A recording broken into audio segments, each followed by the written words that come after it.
আসসালামু আলাইকুম। দিনটা শুরু হলো মিষ্টি দেখে। মানে এই যে বেবিটাকে দেখছো এর নাম হলো চিনি আর ওর আরেকটা নাম হলো আরোহী। আমি ফার্স্ট থেকে একে ফলো করছিলাম। আমার বেবিদের খুব ভালো লাগে। বিশেষ করে এই চিনিকে দেখে আমি তো জাস্ট ক্রাশ খেয়ে গেছি।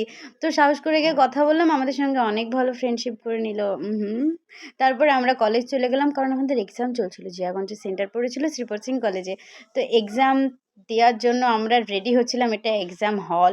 তো তারপরে আমরা এক্সাম দিয়ে একটু ফ্রেশ হওয়ার জন্য চলে এলাম সদরঘাট টোটো ধরে। তো সদরঘাটে গিয়ে আমরা বসে সবাই মিলে একটু আড্ডা করছিলাম। এই জায়গাটা অনেক ভালো। তোমরা ফ্যামিলি, ফ্রেন্ড সবার সঙ্গে আসতে পারো। একবার এখানটা ভিজিট করতে পারো তোমরা। জায়গাটা সত্যিই ভালো। মানে জিয়াগঞ্জের উল্টো দিকে আজিমগঞ্জ, মিডিলে এই বড় নদী।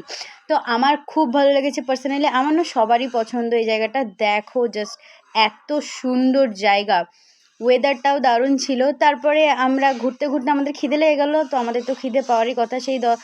আমরা 10টার দিকে খেয়েছি। তারপরে আমাদের সেকেন্ড হাফে এক্সাম ছিল। তো এই কাকুটা 50 টাকায় 60টা মোমো দেয়। তো এখান থেকে আমরা মোমো খেয়ে নিলাম। এই আমার ফ্রেন্ড সুমনাও বলছিল আমাকে ক্যামেরাতে নিয়ে এক্সাম দেওয়ার পর ওর অবস্থা খারাপ হয়ে গেছিলো। কারণ সবারই অবস্থা খারাপ হয়ে গেছিলো বিকেলবেলায়। আমি হয়ে গেছিলাম ফ্রেন্ডদের ওয়েটার। তো আমি সবাইকে সার্ভ করছিলাম কারণ আমি ভালো ফ্রেন্ড সবার জন্য। তো আমি রোহিতকে মোমো দিয়ে দিলাম। তারপরে আমি মোমো খেয়ে নিলাম। মোমো খেতে খেতে ভিডিওটিকে শেষ করলাম। Tata bye bye. দেখা হচ্ছে পরের ব্লগে।